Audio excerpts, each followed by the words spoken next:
The 10,209th meeting of the Security Council is called to order. The provisional agenda for this meeting is the situation in Libya. The agenda is adopted. In accordance with Rule 37 of the Council's Provisional Rules of Procedure, I invite the representative of Libya to participate in this meeting. It is so decided. And in accordance with Rule 39 of the Council's Provisional Rules of Procedure, I invite the following briefers to participate in this meeting. Ms. Hannah Sawatete, Special Representative of the Secretary General and Head of the United Nations Support Mission in Libya, and Ms. Nissa Beck, Climate and SDG Localization Expert. It is so decided. The Security Council will now begin its consideration of item 2 on the agenda. Okay. I wish to draw the attention. No, this is.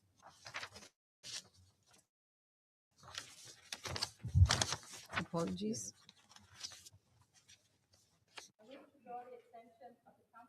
To document S 2026-661, the report of the Secretary General of the United Nations Support Mission in Libya. I now give the floor to Ms. Hannah Sawatete. Thank you very much, Your Excellency, Madam President, Excellencies, distinguished members of the Security Council, Ambassador Tahir El-Sunni, Permanent Representative of the State of Libya. I would like to begin by thanking this Council for your steadfast support for UNSMIL and our efforts to advance the UNSMIL-facilitated political roadmap. This briefing will be slightly longer than previous ones in light of recent developments in Libya. The need to move Libya's political process forward remains crucial. The recent widespread electricity outages and public discontent, exacerbated by a prolonged heat wave, have exposed the consequences of institutional fragmentation, large-scale diversion of public resources, underinvestment, and uncoordinated decision-making, all of which are essentially failures of governance. Critical infrastructure is increasingly vulnerable to pressures that Libya cannot ignore due to its impact on people across all 3 regions of the country. This is why the political process is about more than bridging political differences. It is about restoring the state's capacity to provide for its people, manage its resources responsibly under unified institutions, provide security and create resilience to confront the various social, environmental, and other risks to which it is exposed. Madam President, I would like to recall the steps taken by UNSMIL to advance this objective. A year ago, I presented to this Council a roadmap that aims to help Libya move towards elections, end successive transitional arrangements, and restore the unity, cohesion, and legitimacy of its national institutions.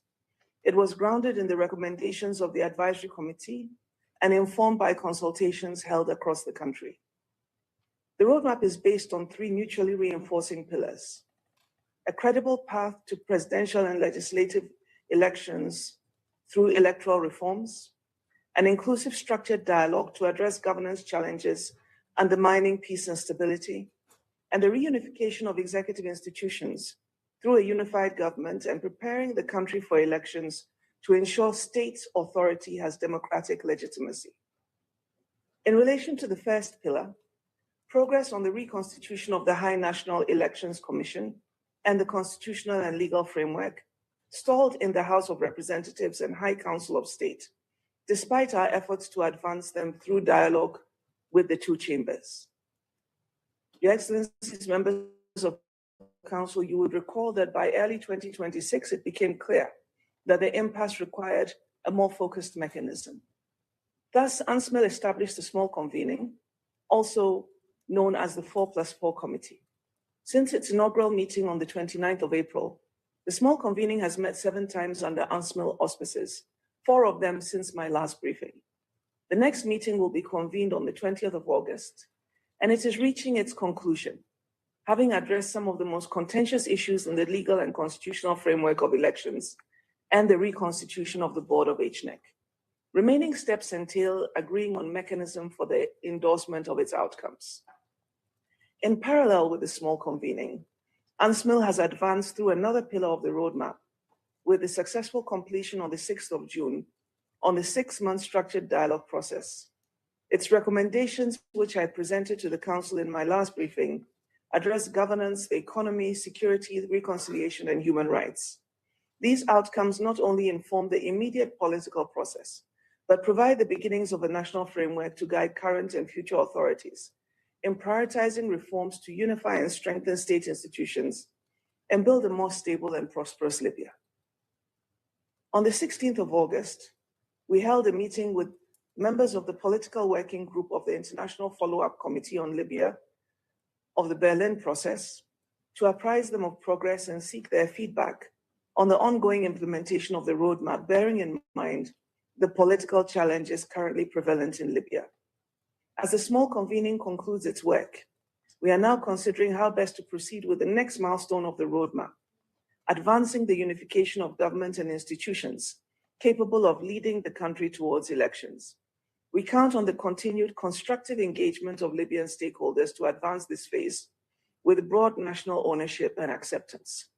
UNSMIL will consult with Libyan stakeholders, members of the Security Council, and key international partners to adapt the roadmap where necessary, while remaining firmly anchored in its objectives and drawing on the provisions of existing political agreements, relevant legal frameworks, and the outcomes of the structured dialogue.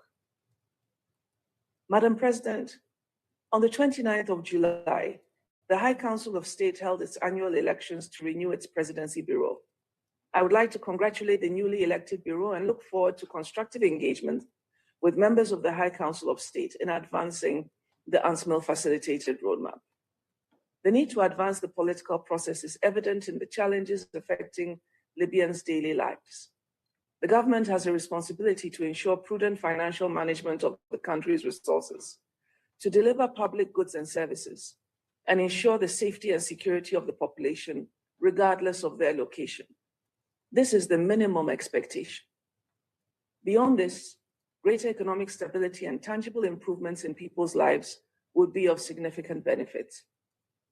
In July, major electricity blackouts affected large parts of the country, disrupting electricity and water supplies for hundreds of thousands of Libyans. These electricity cuts have continued into August. This follows the loss of generating capacity amid weeks of worsening controlled power cuts driven by fuel shortages, declining gas availability, and pressure on an already fragile electricity network. The contradiction is that this is occurring in a country that does not lack energy resources and has the largest petroleum deposits on the African continent. The crisis highlights a striking paradox. According to National Oil Corporation data, approximately $1 billion United States dollars is spent monthly on fuel imports. Yet electricity systems remain vulnerable to fuel shortages. Evidence of large-scale diversion of subsidized fuel in the electricity and security sectors, as I have highlighted in previous briefings, and as has also been reported by the panel of experts, underscores the need for stronger oversight, accountability, and coordination to ensure public resources are used to deliver the essential services Libyans depend on. The diversion of subsidized fuel is an unacceptable abuse of public resources, and those responsible must be investigated and held accountable. Libyans should not be paying the price for such practices. The same imperative applies to Libya's broader fiscal trajectory. In June, the Central Bank of Libya commenced implementing salary increases for military and security personnel in eastern Libya, following a request from the Libyan National Army in December 2025, and subsequent legislation for this by the House of Representatives. A similar request was reportedly made to the central bank from Western Libya. Any unplanned increase in recurrent expenditure, such as salaries and subsidized fuel, risks undermining the fiscal discipline envisaged under the Unified Development Program framework. This framework provides an important basis for managing fluctuating oil revenues and containing recurrent spending. It also seeks to direct revenue surpluses towards productive investment and the national oil company development under stronger oversight. However, full implementation of the UDP has regrettably stalled, although there are indications that efforts are underway to disperse tranches of the National Oil Corporation's operational allocations. The UDP's credibility will ultimately depend on whether its agreed parameters are respected and implemented. The House of Representatives and the High Council of State, who are signatories to the UDP, divisions of the relevant agreement are respected in their own decision-making processes.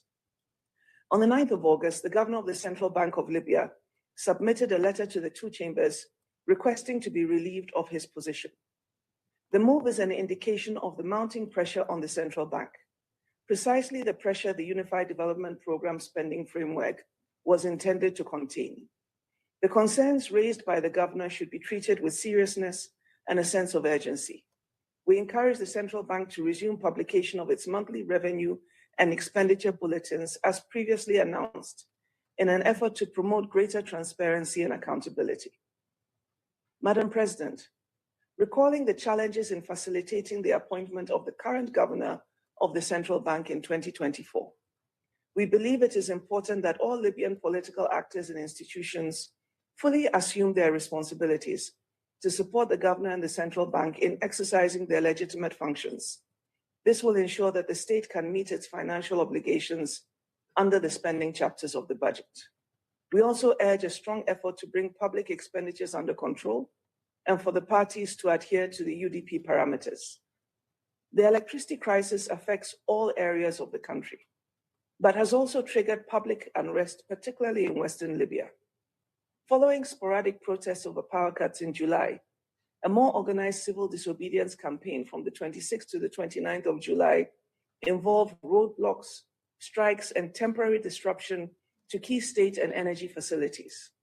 The protests, which included calls for a change of government, subsided after activists announced the reopening of state institutions on the 2nd of August. Separately, recent dialogue between the government and the deterrence apparatus for combating organized crime and terrorism has led to an agreement regarding security arrangements in the capital. This should help to de-escalate tensions in Tripoli and create space for a more inclusive approach to security arrangements. And I encourage continued engagement to consolidate this process. The security environment along Libya's western coast remains precarious amid competition among armed actors engaged in trafficking illicit drugs, human trafficking, and fuel smuggling. On the 3rd of August, heavy clashes erupted among these actors in residential areas across Zawiya and Soman, resulting in civilian deaths and injuries. Furthermore, the use of several drones against the oil refinery and other vital infrastructure in Zawiya is an emerging and worrying development, suggesting deliberate targeting of the oil facility, causing structural damage, risk of fire, and disruption of water supplies. On the 10th of August, the National Oil Corporation declared a state of emergency at the refinery and called for urgent investigations into these attacks. The strikes on civilian infrastructure require thorough investigation, and the perpetrators must be held accountable. This has broader implications, not only for Zawiya and Soman, but for the delivery of public goods and services to the wider population of the western region of the country. These events also underscore the urgent need for the development of professional, neutral, and unified security institutions capable of exercising effective authority under the rule of law. I welcome the formation of the Western Region Security Arrangements Committee by the Chief of Staff, General Namrush, led by a senior officer of the 5+5 Joint Military Commission, and the establishment and deployment of a joint military security force on the Western Coast Road to restore calm. These measures can be effective in ending violence if they receive appropriate support. And I urge the Prime Minister and the Government of National Unity to provide the required resources to address this situation on a sustainable basis. UNSMIL will continue to provide technical support to the Security Arrangements Committee and engage relevant political, security, municipal, and other local actors to help prevent further violence and restore peace on a more sustained basis. I would like to extend my deepest condolences to the families of those who lost their loved ones or sustained injuries during these clashes. We also note that Benghazi experienced a violent incident with the assassination of Major General Fauzi Manzouri, Director of the Military Intelligence Department for the LNA, on the 10th of August in a reported car bombing. We condemn such acts of targeted violence and urge the authorities to investigate and hold those responsible accountable. My deepest condolences to his colleagues in the LNA and his loved ones on their loss. In a positive development, the two chiefs of general staff from the West and East, Salahuddin al-Namrush and Khalid Haftar, met in Sirte on the 12th of July. Attended by the 5+5 Joint Military Commission, the 3+3 Military Committee established under the US track and UNSMIL, the meeting demonstrated that practical confidence building measures remain possible. The chiefs agreed on the principle to establish a joint border force and undertake joint exercises, regular coordination, and harmonized training. These agreed activities, when realized, would provide an important foundation for broader military unification efforts. Madam President, persistent violence in Libya underscores the need to preserve national security institutions. However, contested appointments risk further fragmentation. On the 28th of June, the Presidential Council issued decrees dismissing the director of the Libyan General Intelligence Service and appointing a successor, which were immediately contested by one of the vice presidents of the Presidential Council, prompting competing claims on procedural and legal grounds. I urge Libyan actors to peacefully resolve this dispute as per the Libyan political agreement through consensus to safeguard this institution's unity and national character. Regrettably, the fragmentation of the judiciary, as I have previously reported to this council, persists. The conflicting outcomes of judicial challenges filed in relation to the dismissal and appointment of the intelligence chief demonstrate why this situation also needs to be addressed urgently. Madam President, women in Libya continue to call for their equal, meaningful, and safe participation in public life. I'm concerned by the increase in hate speech, intimidation, and misinformation targeting women and seeking to silence or marginalize their voices. A video appeared on social media in July showing the public flogging of a woman by judicial police in Sapa. I welcome the prompt call for investigation by Libyan authorities, but this incident further underscores the urgent need to uphold due process, legal safeguards, and Libya's human rights obligations. These developments are fundamentally at odds with Libya's aspiration to play a stronger role in advancing regional and international peace and security, which require a demonstrated commitment to human rights, inclusion, dignity, and equality. Protecting women's rights and participation in all aspects of public life is indispensable to Libya's political transition and lasting peace. Meanwhile, efforts in eastern and western Libya to review detention cases and improve prison conditions continued, including through the holding of the first International Benghazi Conference on Justice and Reform on the 29th and 30th of July. These are important efforts that have to be translated into action. Critical legislative reforms, releasing those arbitrarily detained, granting independent monitors access to detention facilities, and investigating allegations of abuse. Anti-migration narratives and misinformation continue to harm vulnerable populations and constrain the humanitarian response. The prolonged closure of UNHCR's office has further limited access to essential protection services. I urge the authorities to safeguard humanitarian space, counter incitement, and uphold their responsibilities towards refugees, asylum seekers, and migrants in need of protection. Madam President, as I noted at the outset, climate pressures are making the consequences of divided and weak governance more severe in Libya. I therefore welcome the endorsement on the 7th of July of Libya's strategic climate framework, including its first nationally determined contribution, national adaptation plan, and initial national communication under the UN Framework Convention on Climate Change, alongside the National Water Security Strategy that was adopted in April. This framework establishes an important foundation for water security, renewable energy, and climate adaptation, and mobilizing international support. Its value will be measured not by what is adopted on paper, but what is implemented on the ground across Libya to deliver tangible results for its people. Madam President, the UNSMIL facilitated roadmap has made important progress. The structured dialogue concluded and the first two milestones of the roadmap have advanced, including on some of the more sensitive issues. However, it is important to note that progress does not solely require the efforts of UNSMIL, but a sustained willingness of the Libyan political actors to engage constructively.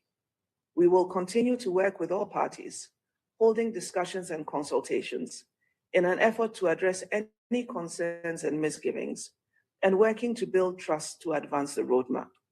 Establishing parallel tracks and initiatives can create opportunities for wasting time and forum shopping. We believe that this should be discouraged. We now enter a critical phase, advancing unified institutions and the conditions necessary for inclusive election. This requires political resolve and compromise from Libyan stakeholders with priority given to the national interest and the interest of Libyan people across the country. Sustained and coordinated international support is also essential. The roadmap may require more time than initially envisaged. This is not a loss of direction, but a necessary adaptation to political realities and the views of Libyan stakeholders and international partners. UNSMIL will continue its efforts to advance the process with determination. The path has been challenging, but progress is possible. It requires political will, acceptance of responsibility, and persistence by all key stakeholders. UNSMIL remains committed to supporting Libyans in building the legitimate and effective institutions that they deserve. Thank you, Madam President. I thank Ms. Tete for her briefing. I now give the floor to Ms. Nissa Beck.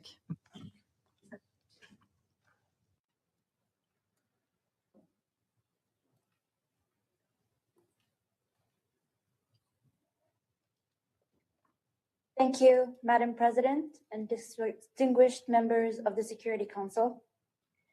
I want to speak to you about something difficult to capture in a report. I want to speak about what it feels like to live in Libya today. It is sitting in your home in the middle of summer with no electricity. It is turning on the tap and wondering whether the water will come. It is queuing for fuel while knowing that your country is an oil and gas producer. It is going to the pharmacy and not finding the medicine you need. It's watching prices rise while the value of your income falls. For many Libyans, these are not separate problems. They are everyday life. And this is also where most Libyans experience the state.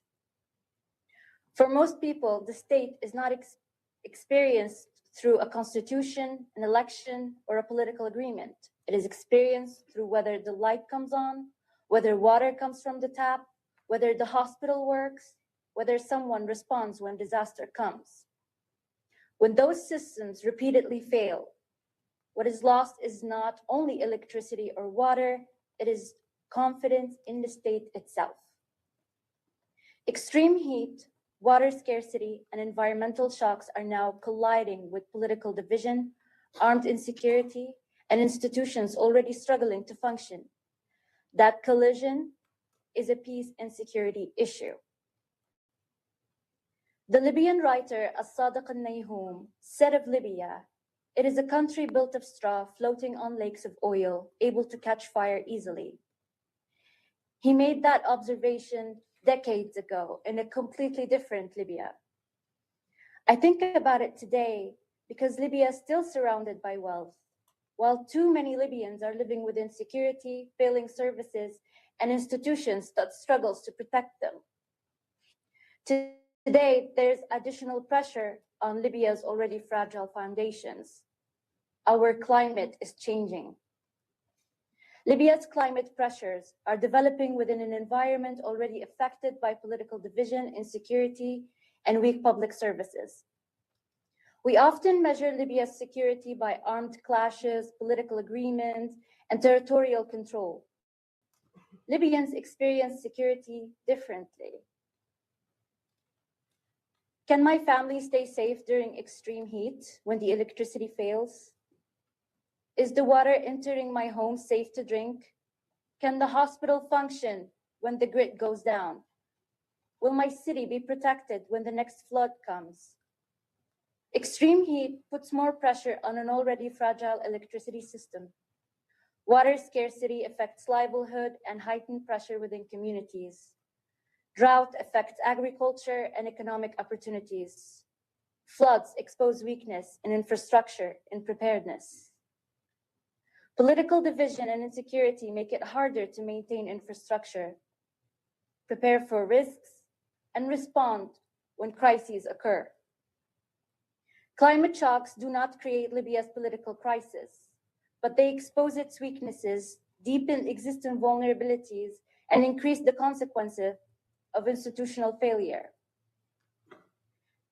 This is what climate insecurity looks like in Libya, and it requires us to think differently about what we mean when we talk about stability.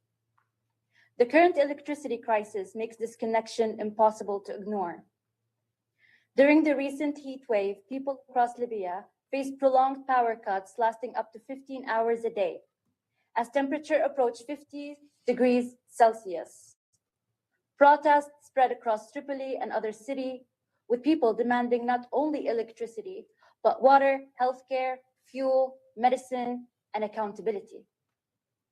This was not simply an electricity crisis. It was an expression of a much deeper loss of confidence in the ability of the state to provide basic services. Libya's political leadership in the East and the West must be held accountable for the continued deterioration of essential services and the failure to protect the infrastructure of which civilians depend. Libya has the resources, the expertise, the human capacity to do better. Yet too many Libyans are still denied the most basic expectation of government, that essential services work and civilian infrastructure is protected. The issue is not that gas exported caused Libya's blackouts. They did not. The issue is that one of Africa's most energy-rich countries still cannot reliably provide electricity for its own citizens. That is a question of governance. And when people are left without electricity, water, or healthcare during extreme heat, it becomes a security concern. Any political settlement that does not improve the state's ability to deliver basics of daily life will struggle to restore public confidence in the state. The recent events in Zawiya show how quickly one crisis can trigger another. Drone attacks have targeted fuel storage and energy infrastructures around the Zawiya oil complex. Another attack on the South Zawiya power substation caused a major outage amid insecurity, leaving more than 700 megawatts of generation capacity unavailable. The consequences reached far beyond the facilities themselves. An attack on a substation does not end at the substation. It reaches the hospital relying on electricity, the water system relying on pumps, the business that cannot operate, and the family trying to survive extreme heat wave. Civilian infrastructure is not simply an economic asset, it is part of what keeps people alive and communities stable. No armed actor should be permitted to use Libya's electricity, water, or energy infrastructure as a tool of political or military pressure. Water is where climate security connection becomes even more visible. Libya already faces severe water scarcity and depends heavily on groundwater. Drought, rising temperature, and changing rainfall patterns are putting additional pressure on communities, agriculture, and livelihoods. In some places, the concern is not only whether people have water, it's whether the water they have is safe. A recent study of domestic wells in Western Tripoli found the majority of sampled wells did not meet drinking water standards, including evidence of contamination. In southern Libya, these pressures are particularly even more serious. Water scarcity, drought, and extreme heat are placing additional pressure on communities that already face limited services and economic opportunities. When access to water becomes harder, the pressure on local institutions and relations between communities can increase as well. This is why water security belongs in conflict prevention. When basic resources become less reliable and institutions are less able to respond, local grievances can quickly become political grievances. And these failures are not experienced equally. When water systems fail, healthcare becomes inaccessible and displacement increases, women often absorb the consequences inside the household long before those consequences appear in a national security assessment. We also need to be honest about the government. The continued deterioration of essential services is not simply bad luck. It reflects years of weak management, political division, poor accountability, and decisions that have too often placed political interest ahead of people's basic needs. Libyans should not have to protest before their basic needs are taken seriously. They should not have to search for drinking water during a heat wave. They should not have to depend on private generators to survive power cuts. And they should not have to wonder whether their institution will respond before the next crisis becomes a tragedy. These are not extraordinary demands. They are basic expectations citizens should be able to have of their institutions. At the same time, there are people already doing this work. Municipalities are often the first to respond when electricity fails, water becomes scarce, flood occurs, or displacement increases. Local civil society, women, and youth are helping communities respond to these pressures and prevent tensions from escalating. They're building trust, they're finding practical solutions, they're part of Libya's resilience. But too often, they are consulted after decisions have already been made, rather than treated as a partner in shaping those decisions. They should be supported not only as beneficiaries of peace building, but as the people already leading it. Madam President, I'd like to recommend the Council and the international partners to focus on 4 areas. First, make climate and environmental risk part of the UN conflict analysis and prevention work in Libya, including extreme heat, water stress, flooding, and threats to critical infrastructure, not as a separate agenda, but as part of understanding the pressures already affecting stability. Second, protect critical civilian infrastructure. Energy, water, electricity, and desalination facilities cannot become part of political armed conflicts. The Council and international partners should make clear that the attacks on or coercion involving or political interference with essential civilian infrastructure are unacceptable regardless of who is responsible. Third, support municipalities and local institutions. If municipalities are closest to the consequences, they need greater access to the risks and risk information and the financing and decision-making and the authority required to act before those consequences becomes crises. That means better climate and risk data, stronger contingency planning, functioning early warning systems, and resources that can move before emergencies occur. Fourth, support locally led peace building and resilience. Women, young people, and civil society should have a role in decisions, not only consultations, particularly around local resilience, reconstruction, and governance of natural resources and essential services. I want to return to As-Sadiq al-Nayhum. Decades ago, he looked at Libya's wealth and warned about the fragility of its foundations. Today, those foundations are being tested by political division, insecurity, and also by heat, water scarcity, drought, floods, and vulnerable infrastructures. For Libyans, peace can not only mean the absence of armed conflict. Peace is being able to turn on the lights. It's knowing that the water your children drink is safe. It is reaching hospitals and knowing that it can function. It's knowing that a heat wave, a flood, or an attack on a power station will not become a catastrophe simply because the institutions meant to protect you failed. That is why climate resilience is not separate from peace building in Libya. And that is why functioning institutions are not simply a development objective, they're part of our security. Libya has extraordinary resources. Its people should not have to live with extraordinary vulnerabilities. The rest of our political process should ultimately be whether Libyans can feel its results in their daily lives. That is peace we should be working towards. Thank you, Madam President and members of the Council. I thank Ms. Beck for her briefing. I now give the floor to those council members who wish to make statements. I give the floor to the representative of United Kingdom. Thank you, Madam President. Thank you, SRSG Tete and Ms. Beck. Welcome to the Permanent Representative of Libya. Madam President, 3 points on the political process, the importance of stability and human rights. First, the United Kingdom reaffirms our support for SRSG Tete and for all efforts aimed at advancing an inclusive, credible and Libyan-led political process.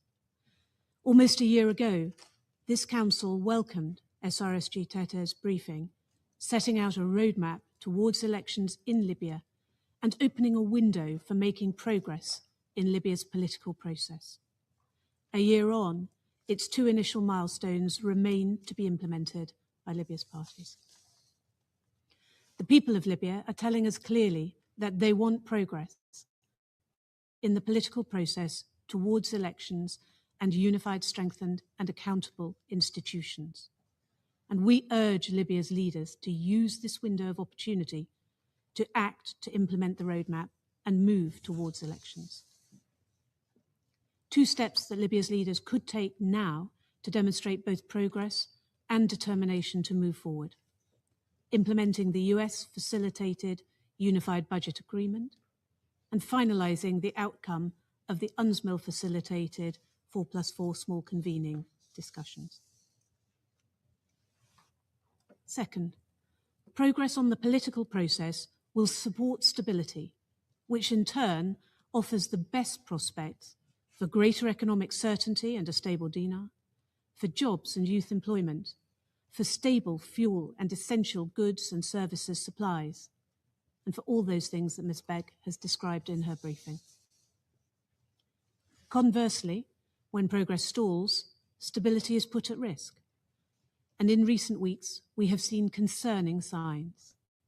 And we have heard this morning of some of them, including around the governor of the central bank, the assassination of the Libyan National Army military intelligence chief, and targeted drone attacks on critical infrastructure at Zawiya. We have also seen protests resulting from wider frustrations. It is the Libyan people who suffer most from any instability. The window for progress is open, but not indefinite. Third, protection of human rights. The United Kingdom welcomes announcements on the release of detained individuals in both West and East Libya. We encourage Libyan institutions to end the practice of arbitrary detentions, to empower law enforcement and legal institutions to investigate human rights violations and to pursue violators regardless of their affiliations, and to dismantle the criminal gangs responsible for organised immigration crime. As the Secretary-General's latest report shows, organised immigration crime creates protection risks, including of harassment, arbitrary arrest, and forcible transfer. It has a disproportionate impact on women and girls, and it risks fueling instability in Libya and beyond. Madam President, the United Kingdom wants democratic choice, security, and prosperity for the people of Libya. Through the mandate of this Council and the work of our UN mission, the international community is working to support the achievement of these goals. We see a window of opportunity now, and we urge and encourage progress in this window and support those who take the necessary steps to achieve it. Thank you. I thank the representative of the United Kingdom for the statement. I give the floor to the representative of Pakistan. President, we thank SRSG Hannah Tete for her briefing, and we appreciate UNSMIL's role in facilitating the political process and national reconciliation efforts in Libya. We also take note of the perspective shared by Ms. Nissa Beck, and I welcome the participation of the distinguished permanent representative of Libya in this meeting. Madam President, the Secretary General's latest report and the SRSG's briefing highlights both the encouraging developments and continuing challenges, underscoring the need for sustained dialogue and genuine compromise among relevant Libyan stakeholders. And evidently, many of the challenges confronting Libya are the responsibility of the state and state institutions. And we believe that they can be best addressed through national reconciliation and reunification. That entails action in several key dimensions. First, our steadfast support for Libya's sovereignty, independence, territorial integrity, and national unity. And our firm belief that an inclusive, Libyan led, and Libyan owned political process is the way forward for the country.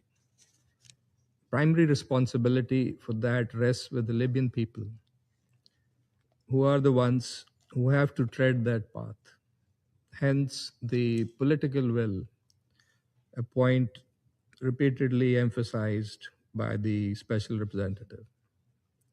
We are encouraged by UNSMIL's engagement through the smaller convening on the initial priorities of the political roadmap. We note the agreement reached on new mechanism for appointing the chairperson of the board of the High National Elections Commission and hope for an early agreement on outstanding issues concerning the first two targets of the roadmap. And we welcome all regional and international efforts, including by the US, aimed at supporting the UN facilitated political process, and also note the roadmap announced on 18th June by the leadership of the Presidential Council, House of Representatives, and High Council of State. Also, welcoming the conclusion of the structured dialogue, we hope that its recommendations would translate into practical actions, advancing institutional reunification and national reconciliation. Second, on the security track, we welcome continued engagement between the military and security institutions from eastern and western Libya, including the recent meeting in Sirte involving the military leadership and the 5+5 Joint Military Commission. We encourage sustained dialogue and confidence building to make progress towards unified military and security institutions. Third, we welcome positive steps towards greater fiscal coordination through the Unified Spending Framework for 2026. Its effective implementation can promote economic stability, fiscal discipline, transparency, accountability, and equitable management of national resources. Fourth, the importance of addressing the challenges facing Libya's judiciary, because judicial unity, rule of law, and strengthened constitutional oversight are essential to institutional stability. Madam President, we believe all these efforts and developments on various tracks would contribute to the overarching goal of national reconciliation and a unified government for durable peace and stability in Libya and well-being and prosperity of the Libyan people. And Pakistan will continue to extend its full support to this objective. Thank you. I thank the representative of Pakistan for the statement. I now give the floor to the representative of Panama. Gracias. Thank you, Madam President. We thank the Special Representative of the Secretary General, Hannah Tete, for her valuable updates. And we thank Nisa Beck, the Libyan Civil Society representative, for her considerations. We also welcome the Permanent Representative of Libya, who honors us today with his participation. 1 year on from the presentation of the UNSMIL roadmap, we appreciate the sustained efforts being made to move towards an end to the extended transition period in Libya. The conclusion of the structured dialogue in June, following 6 months of consultations, provided an important space for holistically addressing governance, economy, security, human rights, and national reconciliation challenges.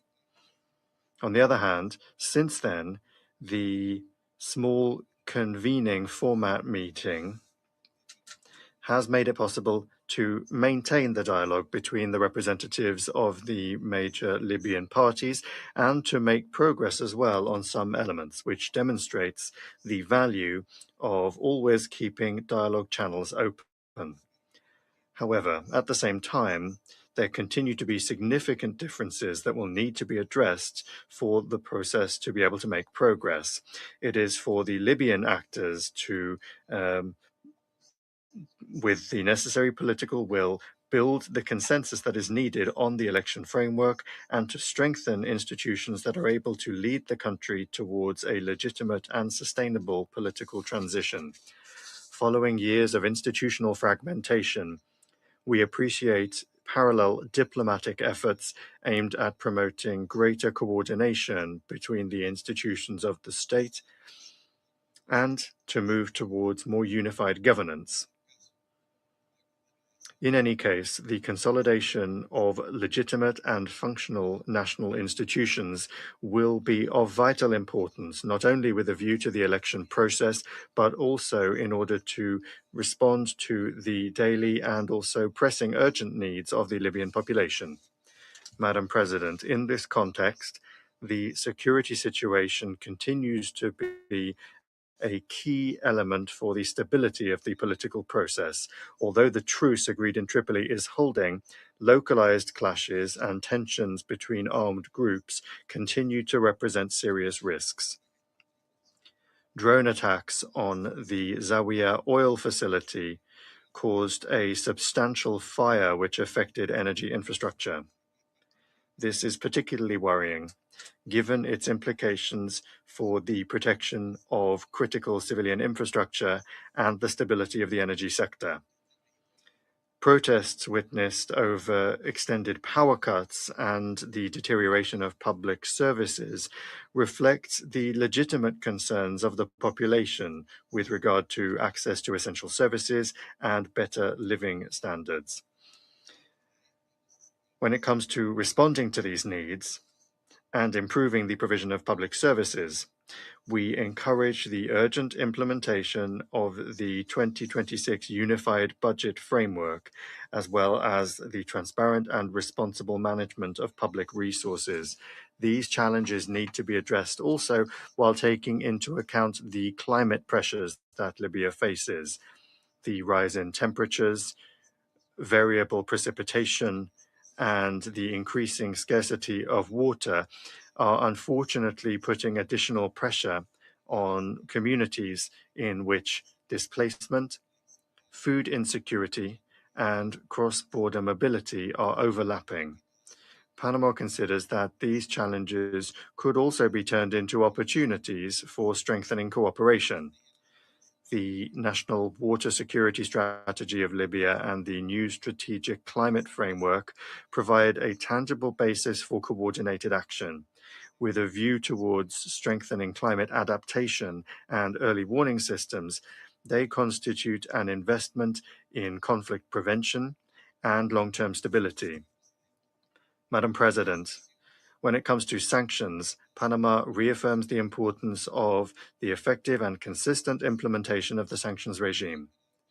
As this Council reiterated in Resolution 2819 of 2026, it is essential to strengthen the implementation of the arms embargo and to prevent illicit transfers of arms to Libya. It is worrying that there continue to be criminal networks linked to smuggling and the illicit trade in oil, which are depriving the Libyan state of revenues and contributing to instability.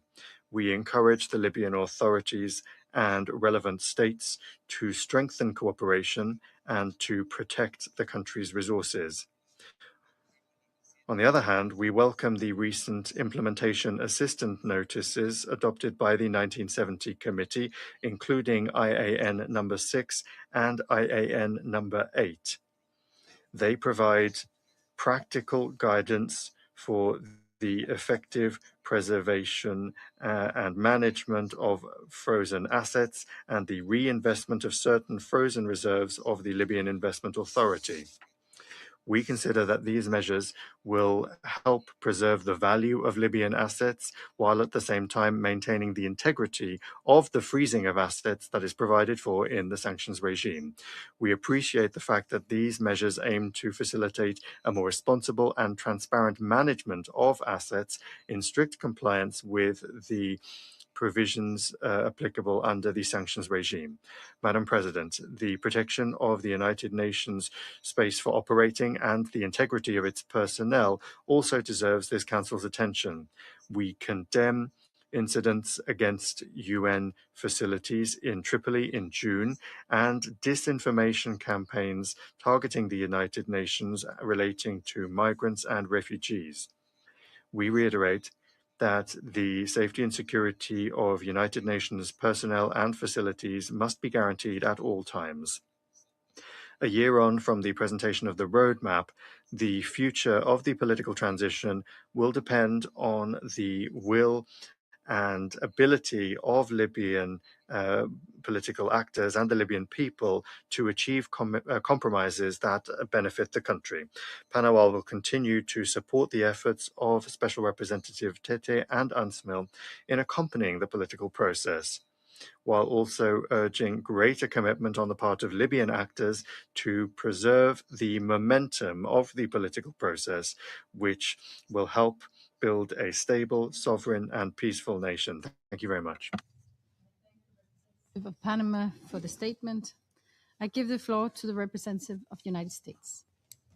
Thank you, Madam President, and to our briefers today, with a particular thanks to Special Representative Tete for her continued leadership of UNSMIL. Important work remains to reach durable nationwide unity. The United States continues to be encouraged by the trajectory of the Libyan-led political process and UNSMIL's roadmap. We welcome the conclusion of UNSMIL's nationwide structured dialogue as a meaningful step forward in a Libyan-owned process. The United States is proud of the substantial progress achieved this summer through our sustained, hands-on engagement with Libyan leaders from east to west. We have deepened engagement with Libyan stakeholders across the country, underscoring that unification must serve all Libyans and preserve Libya's sovereignty. We convened senior officials from both regions in Malta in July to advance concrete unification efforts.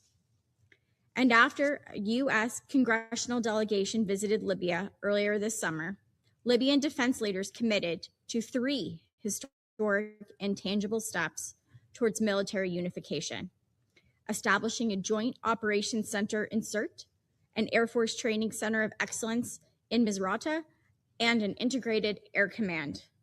The United States continues to support full implementation of Libya's first unified national budget in 13 years. And we have engaged directly with Libyan economic leaders to strengthen investment and the business climate. These U.S. efforts are fully complementary to UNSMIL's roadmap. On sanctions, the United States works closely with the 1970 Committee panel of experts to support their reporting on sanctions invasion. We look forward to the panel's next report on armed groups' control of oil revenue and the increase of oil and fuel smuggling. Real momentum exists. We urge continued Libyan and international support to turn this progress into lasting peace and unified institutions. Thank you. Representative of the United States for the statement. I now give the floor to the representative of Colombia.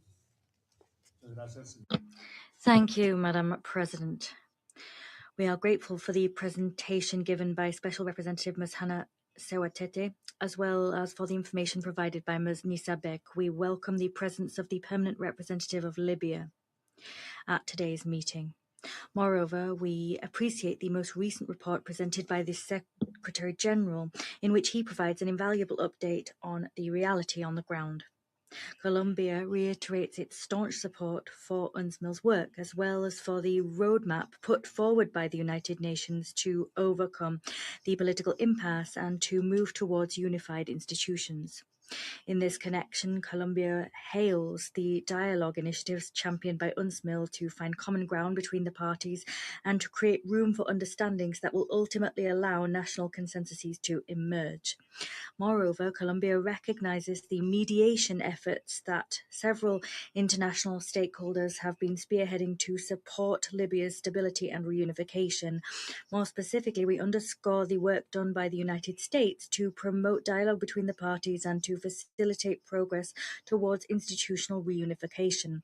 It is important that these initiatives complement and buttress the political process facilitated by the United Nations, while fully upholding the principle that it is incumbent upon the Libyans to define the future of their own country. In line with our position that any lasting solution must be Libyan-led and Libyan-owned, my delegation appeals to national stakeholders and institutions to assume the primary responsibility for reaching the political agreements necessary to restore stability and preserve the state's unity. Colombia commends progress made in terms of establishing the National Electoral Commission, as well as the review of the electoral legal framework and the resumption of necessary discussions on the necessary arrangements to forge ahead with the electoral process. We should point to the will expressed by the millions of Libyan citizens registered to vote. Their registration reflects the people's ambitions to have unified and representative institutions. At the same time, the fragile security situation continues to be a source of concern.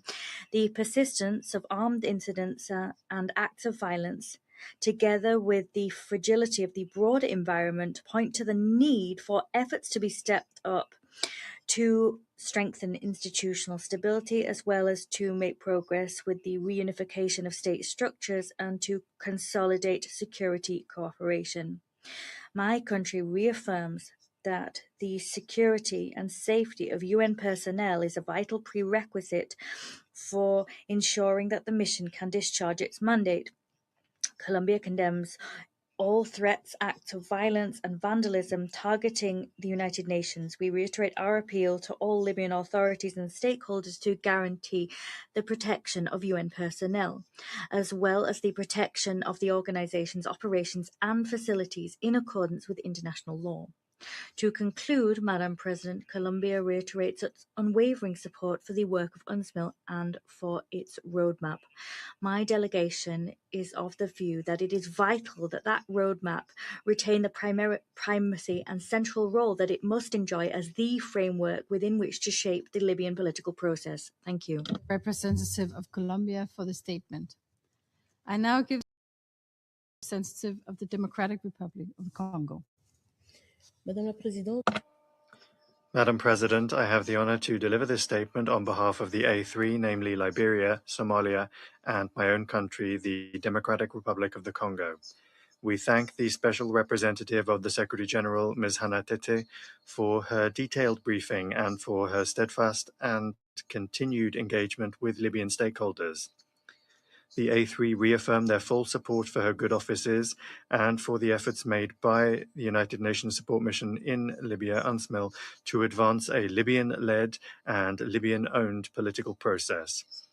We welcome the participation of the Permanent Representative of Libya in this meeting.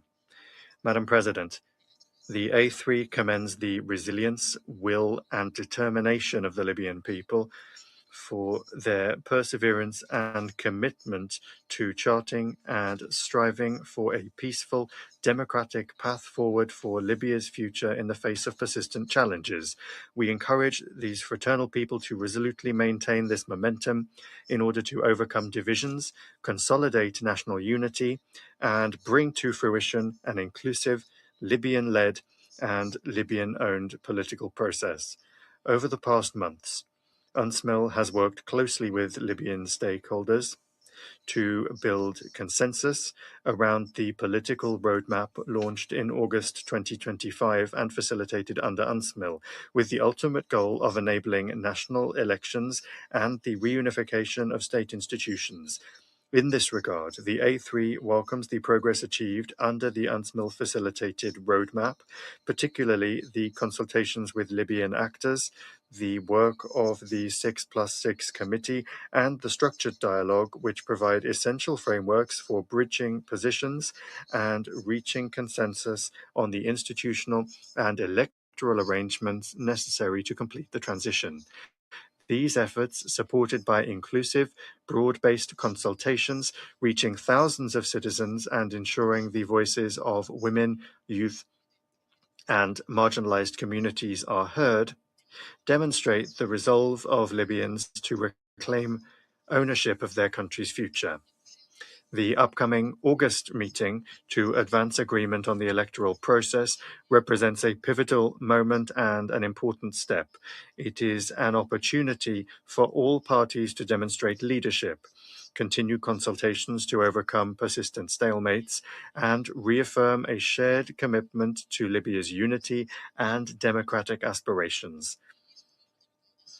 Equally vital is the implementation of the recommendations resulting from the UN structured dialogue, particularly the establishment of unified and legitimate governance in a single executive authority that is effective and that can guide the country through the transitional period and lay the groundwork for sustainable peace and development. We encourage all parties to prioritize dialogue, compromise, and consensus in order to overcome institutional divisions and advance an inclusive Libyan-led political process. Madam President, on the security track, the A3 welcomes the contacts established between military and security institutions in the East and West, as well as the efforts of the 5+5 Joint Military Commission. The A3 recognizes the continued resilience of the truce reached in Tripoli in May 2025, which has largely held despite ongoing competition among security actors and lingering tensions between forces aligned with the Government of National Unity and those in opposition. While localized incidents, including recent clashes in Zawiya, underscore the fragility of the security environment and the human cost of unresolved rivalries, Libyan communities and leaders have shown restraint and a desire to prevent escalation. In southern Libya, recent confrontations between the Southern Liberation Operations Room and the Libyan National Army, alongside intensified patrols and efforts to secure borders, highlight the pressing need for coordinated and inclusive security sector reform and the gradual unification of Libyan military and security institutions. While progress has been made, the security situation remains precarious and demands urgent collective action. We urge all Libyan parties to prioritize dialogue, refrain from any action likely to fuel tensions, uphold the existing ceasefires, and move towards unified and professional security arrangements under legitimate civilian authority that protect all civilians, restore trust, and create the conditions necessary and conducive for credible elections and long-term stability that the Libyan people deserve. Madam President, on the economic track, the A3 highlights the importance of consolidating the stability and resilience of the Libyan economy. To this end, we encourage the Libyan authorities to continue their efforts to strengthen coordination between financial institutions in the East and West, to improve transparency and ensure the optimal and equitable management of national resources. These efforts will help preserve monetary stability, support the implementation of economic reforms, reduce regional disparities, and strengthen confidence in institutions and public finances for the benefit of all Libyans. Regarding Libya's frozen assets, the A3 expresses its deep concern over any continued erosion of Libya's frozen assets or their value due to misuse, mismanagement, or any practices that could jeopardize their preservation by certain international financial institutions. We reiterate that these assets are frozen for the sole purpose of protecting and preserving their value for the benefit of the Libyan people, and not to serve the interests of or benefit the institutions holding or managing the funds. The A3 demands full accountability, including reparations and compensation for such violations, and emphasizes the need to continue to support comprehensive audits by the Libyan Investment Authority to verify and determine the aggregate amount, location, and the status of all frozen assets. Lastly, on the humanitarian aspect, the A3 pays particular attention to the situation of migrants, refugees, and asylum seekers transiting through Libya. We welcome the cooperation between the Libyan authorities, the United Nations, and relevant regional and international organizations, and encourage its continuation to help protect vulnerable individuals and uphold their dignity and rights. We also encourage strengthened cooperation between Libya and its neighbors to address, in a spirit of partnership, common challenges related to border security, human trafficking, migrant smuggling, and transnational organized crime, in compliance with international obligations and human rights. To conclude, Madam President, the A3 reaffirms its unwavering support for the sovereignty, independence, unity, and territorial integrity of Libya. Our objective remains clear: a peaceful, inclusive, and Libyan-led political solution, and a united Libya governed by legitimate and accountable institutions able to deliver security, dignity, and prosperity to its people, while contributing to peace and stability across the African continent. I thank you. I thank the representative of Democratic Republic of the Congo for the statement. Now give the floor to the representative of France. Madam President, I wish first and foremost to thank the Special Representative of the Secretary General, Ms. Hannah Tete, for her briefing, and I thank her also for her efforts to bring about an inclusive political solution in Libya. France fully supports her work and calls upon all Libyan actors to seize this opportunity and to engage in good faith in this process in order to allow the Libyan people to live in a stable, sovereign, and united country. Madam President, I wish to emphasize 4 points. First, UN mediation through its roadmap and the dialogue undertaken with Libyan stakeholders charts a clear course. The goal is to reunify Libyan institutions and to allow the holding of presidential and legislative elections. We will continue to support UNSMIL's pragmatic efforts to achieve the goals established by the roadmap. These are clear demands coming from the Libyan people. We encourage Libyan political actors to commit to this process in a constructive way and with a sense of accountability in order to move beyond their differences. As we have already recalled, maintaining the status quo is more costly than the search for compromise. Secondly, Libya's unity is a vital prerequisite to its stability and for its ability to respond to security risks. The security situation remains volatile, as illustrated by recent drone strikes targeting energy infrastructure in Zawiya and the killing of the Libyan National Army's military intelligence director in Benghazi. The reunification of the army and security services is a priority. That goal is predicated upon the presence of a unified countrywide government as a prerequisite to guarantee long-term stability of the security situation.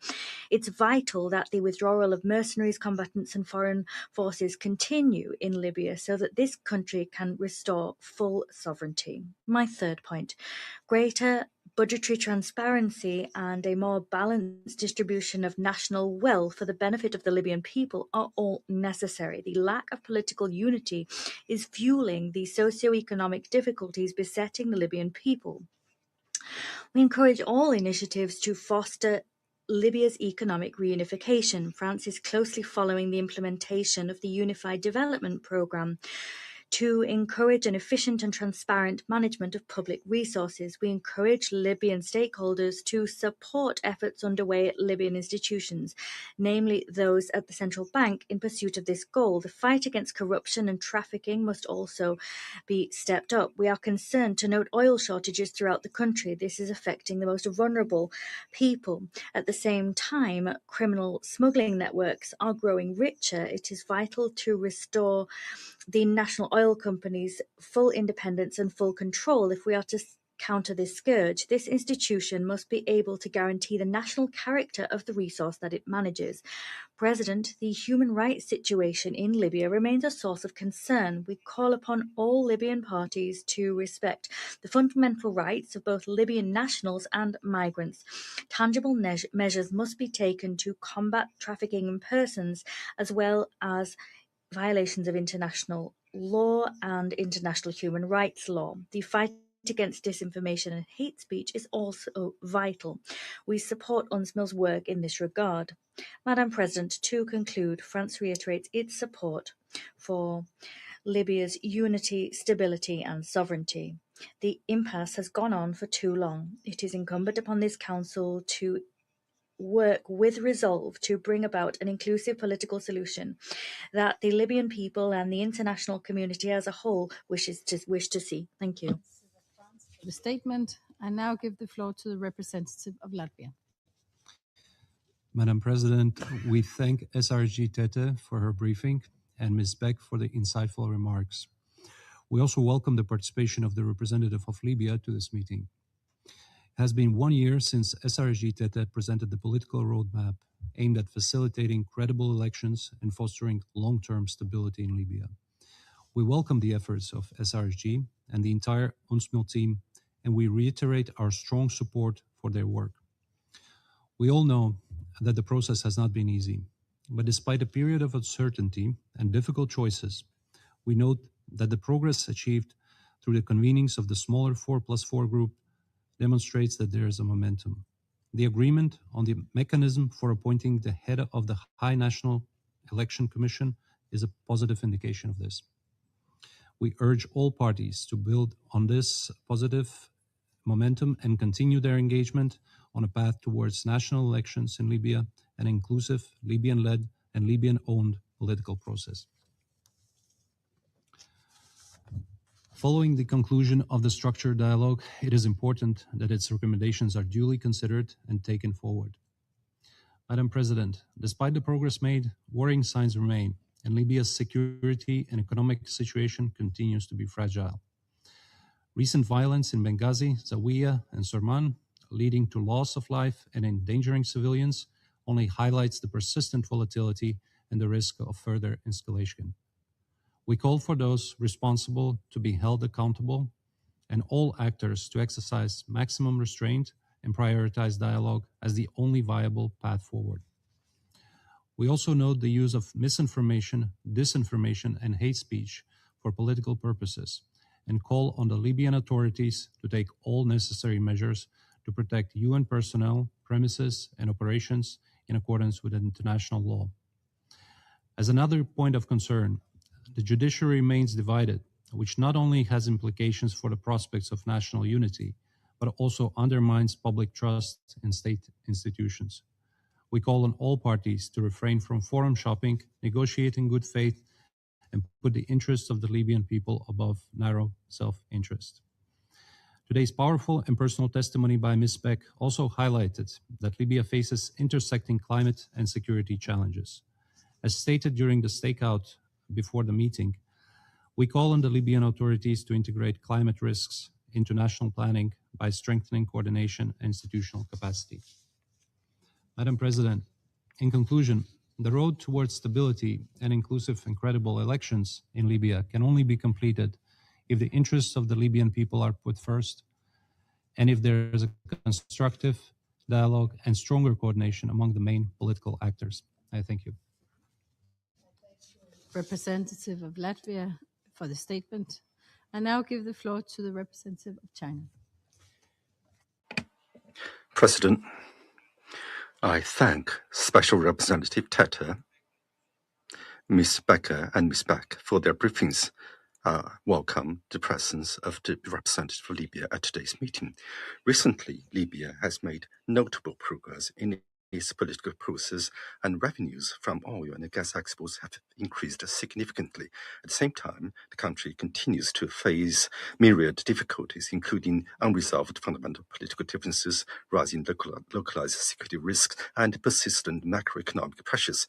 The international community must pursue a multi-track approach and work toward a comprehensive, integrated, and fundamental solution to the Libyan conundrum. I wish to emphasize 3 points. First, sincere dialogue must be upheld to break the political deadlock.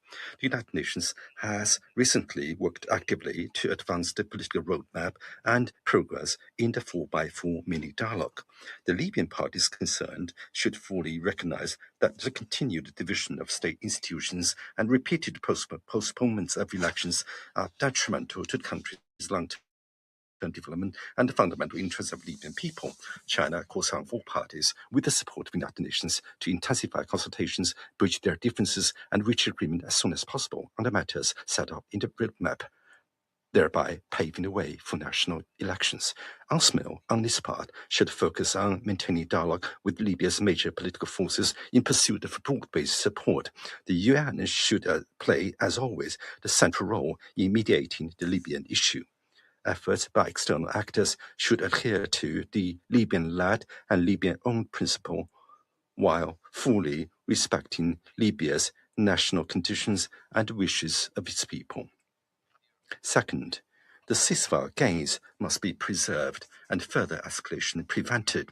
Recently, successive violent clashes have occurred in Zawiya and elsewhere, and critical facilities such as oil refineries have been deliberately targeted by drone attacks, threatening civilian safety and possibly disrupting energy supplies and adversely affecting people's livelihoods. China is seriously concerned about these developments. We urge all parties to exercise maximum restraint, cease all violent attacks, support the investigation and accountability efforts by the Libyan authorities vis-à-vis the related attacks, and ensure the protection of civilians as well as critical infrastructure, including energy facilities.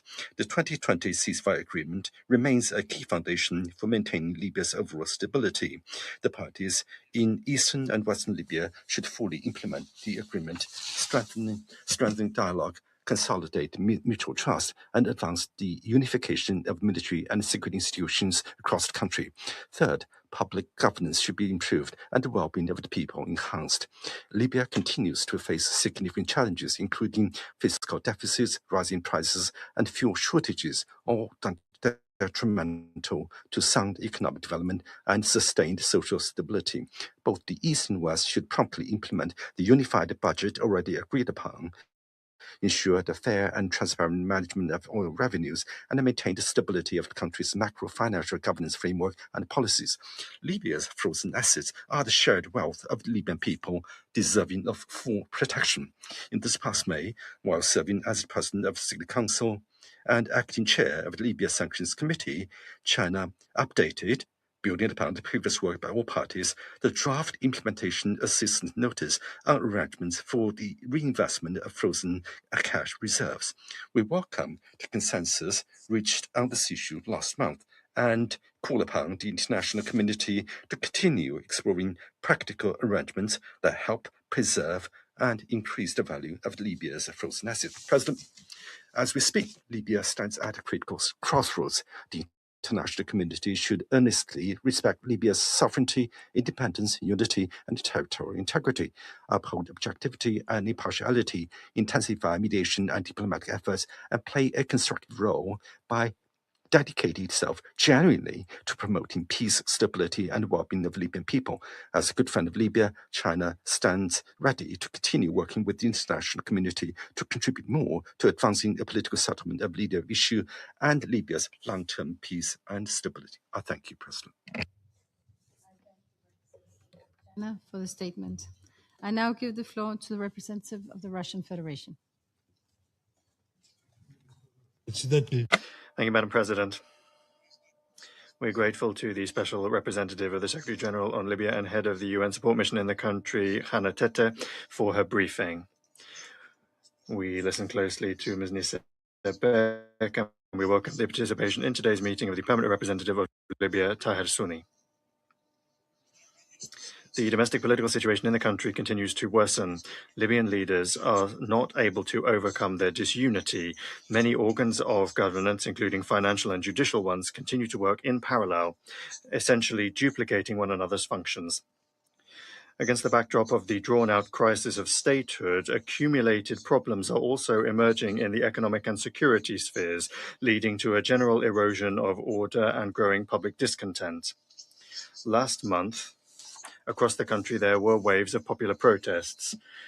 The military situation on the ground is also worsening, as indicated by the killing in Benghazi of a senior East Libyan military officer, Fawzi al-Mansouri, as well as lengthy clashes at the beginning of August around the oil refinery in Zawiya. During the latter event, it is reported that attack drones were actively used. This could indicate that there are still serious gaps in the country's arms embargo, which is a growing problem for Libya. We call for strict compliance with the Security Council's restrictions. We proceed from the understanding that the panel of experts of the Security Council 1970 Committee on Libyan Sanctions should thoroughly trace and document such cases. Madam President, it is worth recalling that the end goal of the Libyan political process is the unification of the entire country through the holding of general nationwide elections. But such a far-reaching task requires solutions to, first and foremost, fundamental political questions. As practice shows, that can only be achieved through inclusive dialogue with the involvement of all influential political forces in Libya. We call upon its leaders to constructively and in good faith interact with international mediation, the cornerstone of which is UNSMIL. We express our support for the tireless efforts of SRSG Tete aimed at harmonizing approaches to the peace process and finding compromises that are acceptable to all parties. We are closely monitoring the implementation of the initiatives proposed by the Special Representative, including the small convening format work. But we underscore that any agreements between its participants will have to be formalized in Libyan law. In that regard, we believe it is important to take into account the initial legal framework of the political process that was established by the Skhirat Agreement and the Constitutional Declaration, including the amendments to it. What Libya needs now isn't original ideas to get the country out of the crisis, which in large part are born out of these various different discussion formats, but rather it needs scrupulous work to implement the established parameters of the peace process in line with intra-Libyan agreements. The results of UNSMIL's structured dialogue made it possible to, as we know, take the temperature of public sentiments. However, the value of its recommendations is directly proportional to the willingness of Libyan protagonists to follow those recommendations. Madam President, in the current circumstances, it would be counterproductive to set aside the attempts of authoritative actors in the country to invigorate the political process. We see a great deal of potential in the tripartite format between the Presidential Council, the House of Representatives, and the High Council of State. We welcome the signing by the participants of the Declaration of Principles on Ending the Transitional Period, which involves the creation of a legal framework and conditions for holding simultaneous presidential and parliamentary elections no later than the 17th of February 2027.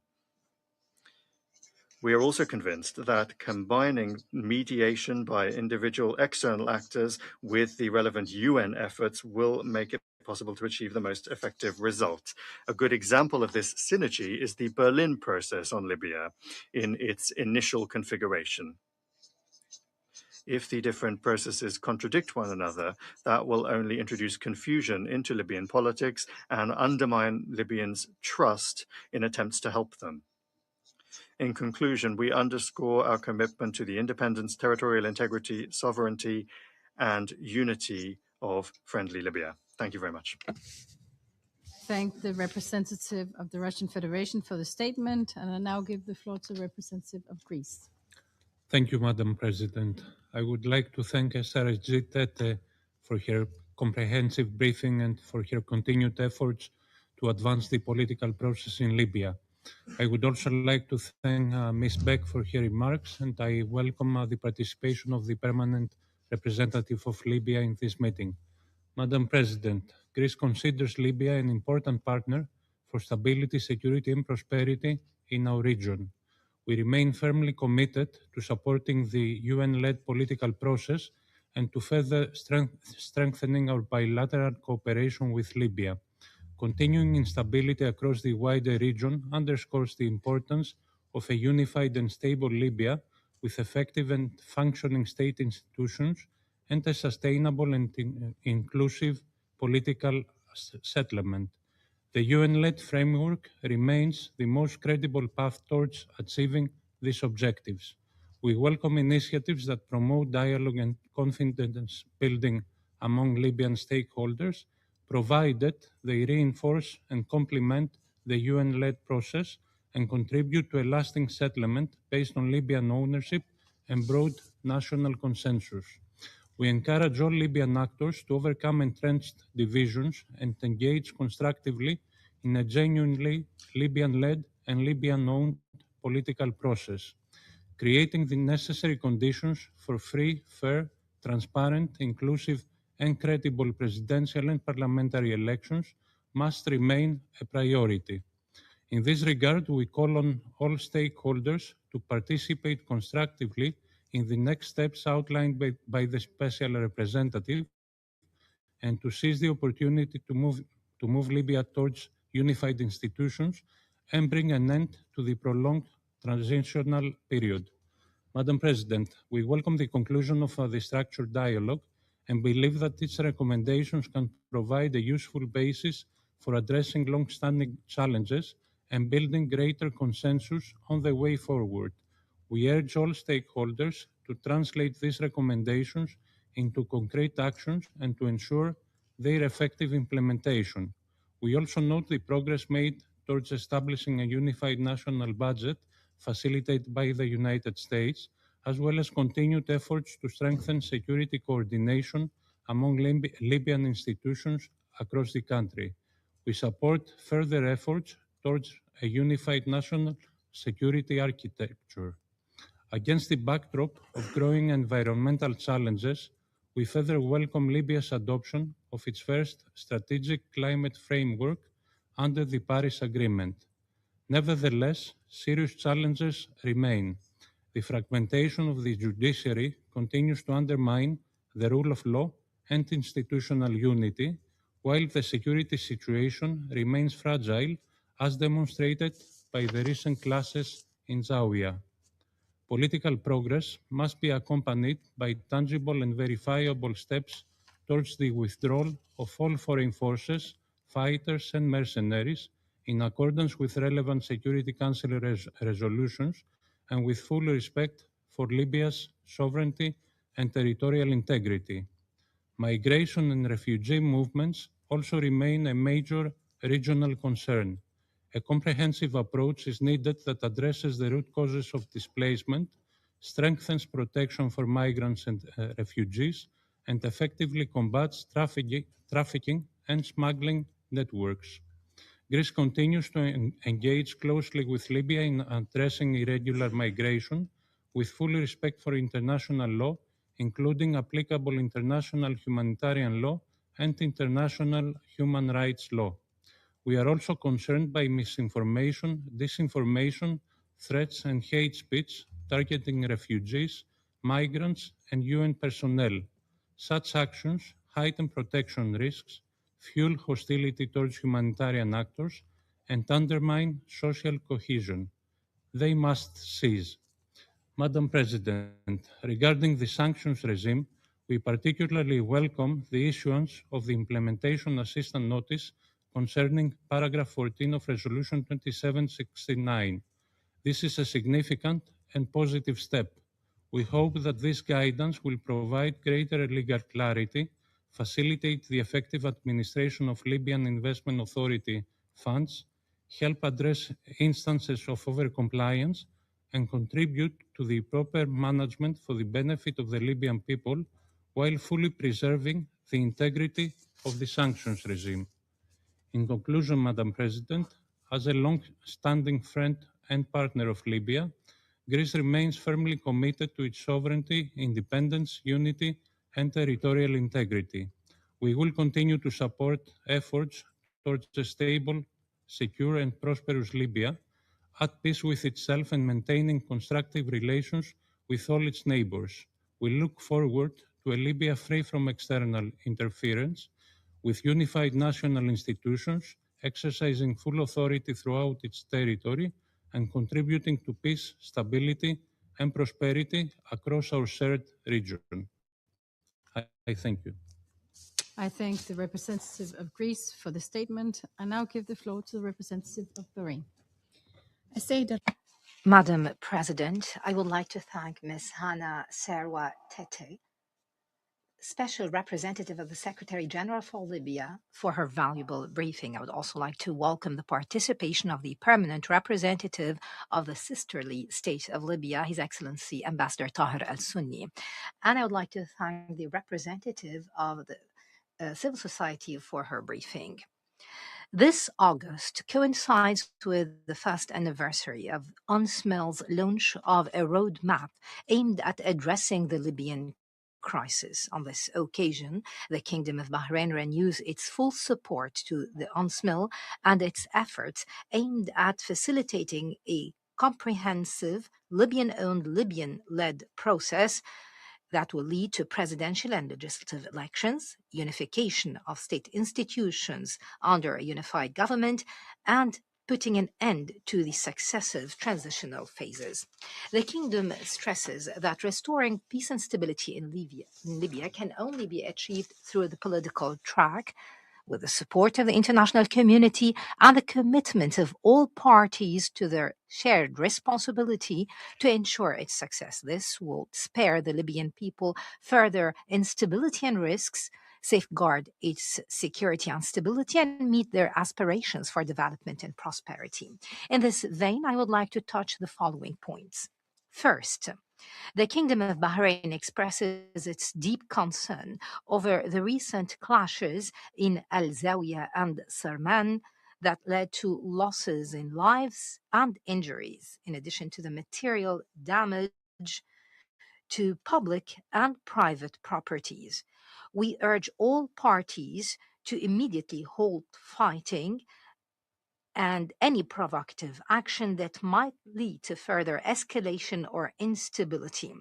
This would threaten the peace and stability of the Libyan people and would disrupt their daily lives. It also portends wider repercussions on the security and stability of Libya. The kingdom also expresses its deep concern over the targeting of a fuel tank in the Zawiya refinery of the National Oil Corporation using a drone. We are also concerned over the targeting of a power generation plant belonging to the General Electricity Company that led to power outage across large areas of the country. This is a direct violation of the IHL on the protection of civilian objects. We warn that the targeting of civilian objects and critical infrastructure constitutes a dangerous and unacceptable approach. We have witnessed it in Libya as well as in the Arab Gulf area. The citizens bear the direct brunt of such attacks on their security and livelihood. We stress the need for an immediate halt of such aggressions and hold their perpetrators accountable. Second, the kingdom reiterates its support to the continuation of the meetings of the small convening 4+4 committee facilitated by the UNSMIL. It aims at addressing the controversial matters obstructing the holding of elections. We welcome the consensus on a mechanism to appoint the president of the Higher National Elections Commission following delays in implementing the previously agreed upon mechanism. We look forward to reaching consensus on all other outstanding matters. Third, reaching an understanding on the mechanism to organize elections does not necessarily mean their success or their actual holding. We need a real breakthrough, and this requires prioritizing Libya's interests and the interests of its people over any other interests or considerations, while implementing concrete and pragmatic steps within clear time frames. The kingdom stresses that the Libyan people remain the primary victims of this continued competition among different actors. We look forward to ending the successive, prolonged transitional phases which have turned into a vicious circle.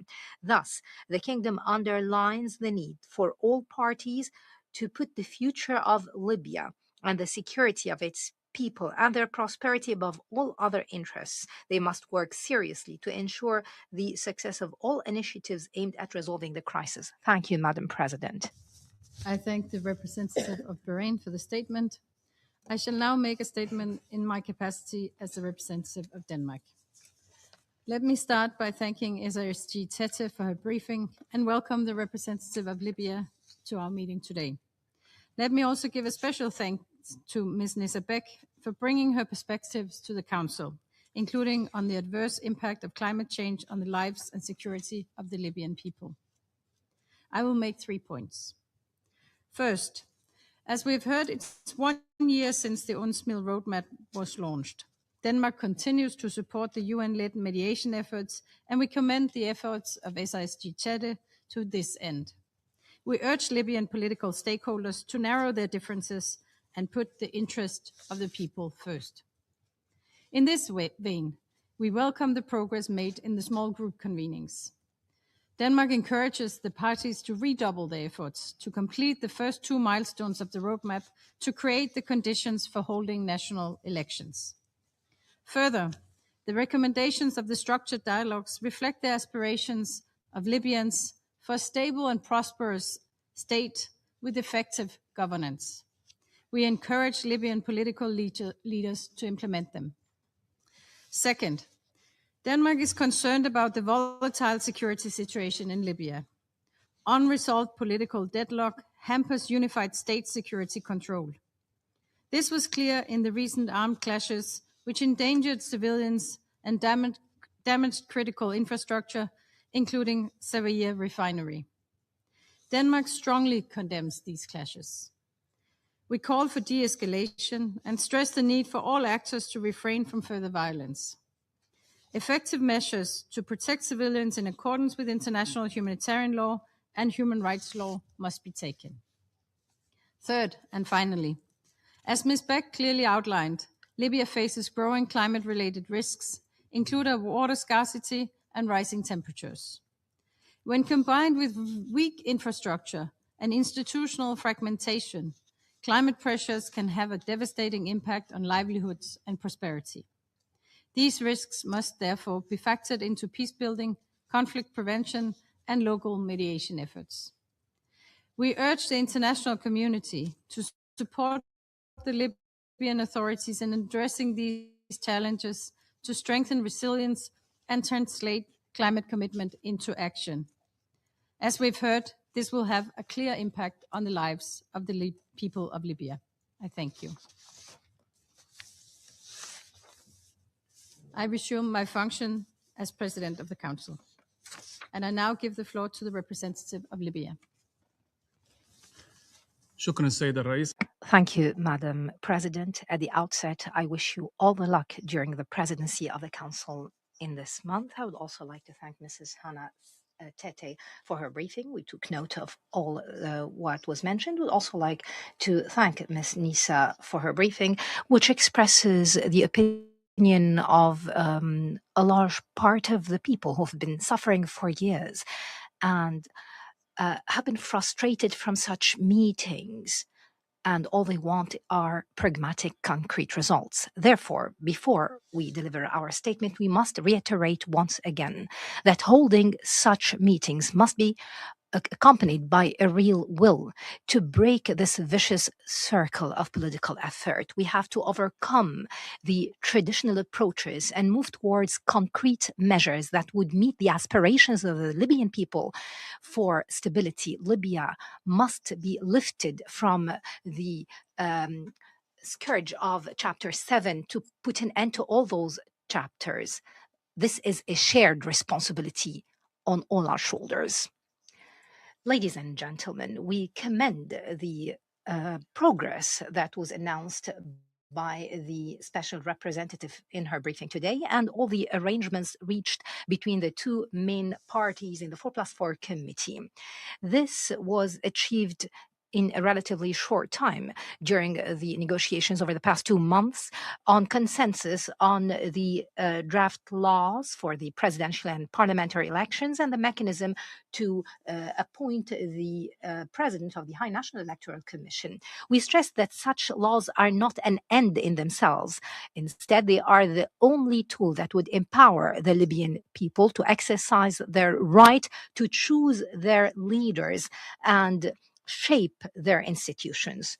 No political track can be legitimate without being based on the voice of the people. We reiterate the need to respect all national initiatives and dialogues that respond to the aspirations of the Libyan people. They have to result in a direct and not interpretable way to an end of all transitional phases.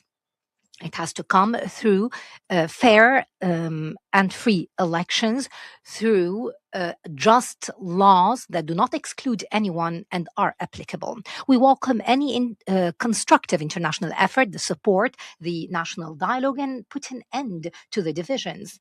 But it has to be Libyan-owned and Libyan-led, complementary to the UN framework and the decisions of the relevant Security Council resolutions. We underline that the Libyan ownership of the political process must not be just a slogan that is repeated without being reflected in practical terms, although the Libyan people do care for the ownership of their political decision, but the amount of international interference in the Libyan process has had its impact on so many levels.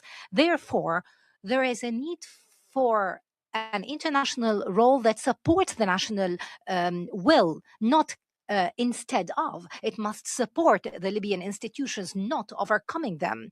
The Libyan ownership must move from an announced principle to a practical implementation that respects the right of the Libyan people to decide on the future of their country. Ladies and gentlemen, under such exceptional circumstances in Libya, we appreciate all international effort to support the economic path and the unification of the budget, as well as the Unified Development Program. However, we must now investigate the reasons behind the non-implementation following 9 months since the signing of the agreement and the timetable of the implementation. We find that it is dangerous that there are still challenges obstructing the implementation. Adjusting this file can no longer be delayed. It is a national priority to respect the Libyan dinar and safeguard our monetary process from any dangers. In this vein, and to ensure the success of such agreements, we call upon everyone to support the independence of the Central Bank of Libya, to ensure its prerogatives legally and financially away from any political pressures. It is high time for this agreement to be implemented. It has to be announced to the public and state institutions, especially the auditing institutions, to ensure the transparency, accountability, and commitment of all to its provisions. The deterioration of the basic services provided to the citizens, as we have heard from Mrs. Nisa today, and the continued livelihood crises, foremost the energy and power crises, is no longer linked to technical matters or lack of resources. It is also linked to the corruption networks and the smuggling, trafficking of the oil. These are dangerous crimes that have devastating consequences on equal footing to criminal problems. Therefore, even though we welcome the decision of the Sanctions Committee on the 22nd of July, but this begs the question, how can the international community accept the designation of one ship while there are entire fleets that smuggle our oil before the eyes of the international community? We call upon this Council and the Sanctions Committee to move with determination to ensure the accountability of all entities and networks and their supporters locally and internationally without selectivity, for they are known to all in this council.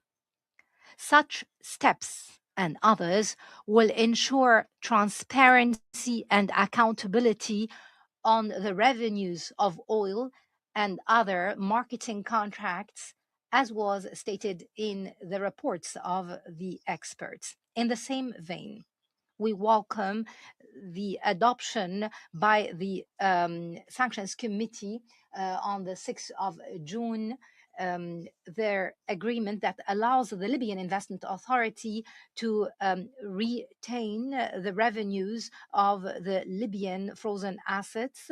This is what we have asked for time and again, to preserve the money and treasure of the Libyan people that are depleted. It is unacceptable that the Libyan money will remain in foreign banks that are benefiting from it and are also taking huge revenues while their real value is being depleted due to inflation.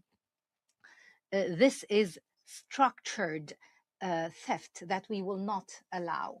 Talking about sanctions, we would like to recall once again that it is necessary to lift the names of many Libyans that for years have no reason to be designated, whether they are representatives of the old regime or others. It's not acceptable that such names will remain on the designation list. We have to also look into the humanitarian side of such cases. We call upon the international community to support all military tracks dialogue and security meetings that garner all security and military representatives. We believe that such contact is a real safeguard against the fall into confrontations that cost the Libyan people a lot. The government of national unity continues to implement a progressive plan to adjust the military and security situation. It is the strategy that started in 2021 based on a practical approach towards the current arrangements. We are trying to guide their work in line with the needs of the government and its institutions, and ensure a restructuring and reformulation of different battalions to ensure the protection of the citizens and its structures. We have moved through different tracks, through measures that have put an end to certain arrangements or the tasks that no longer meet the needs of the state, in addition to other paths that would ensure redirecting and re-guiding the capabilities in line with the state capabilities. In this vein, we condemn and strongly reject the political assassination approach or reliance on violence in any way, as well as the targeting of critical state institutions and oil institutions. These are dangerous steps that beg the question, what are the agendas adopted that would only push the country towards a vicious circle of violence? The Libyan people have suffered for years from violence and assassinations. These people look for courageous steps that would unify our military under one united civilian authority, preventing the use of weapons that would only fall in the hands of the state and refrain from any foreign military presence on our country.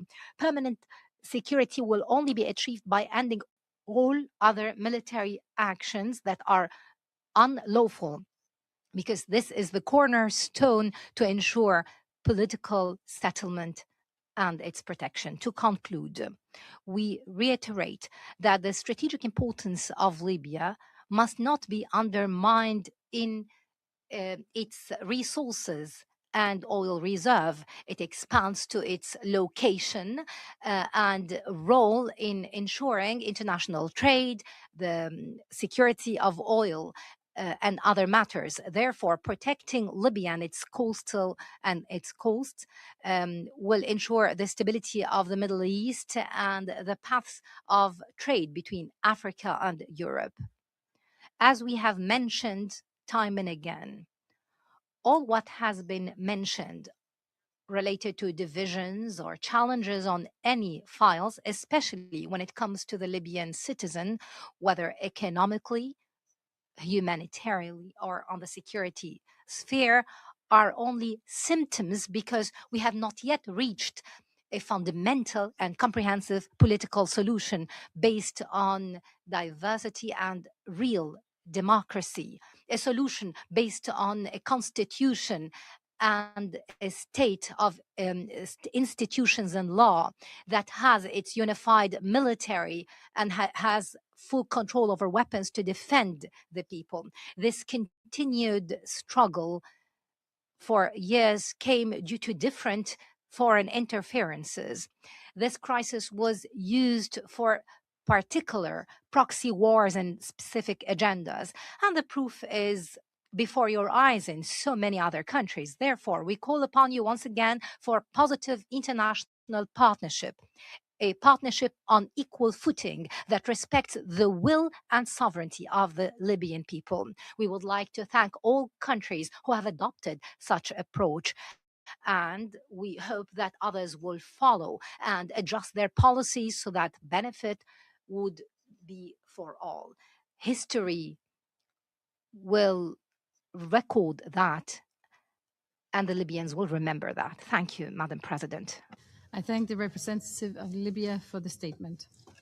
There are no more names inscribed on the list of speakers. I'll now invite council members to informal consultations to continue our discussions on the subject.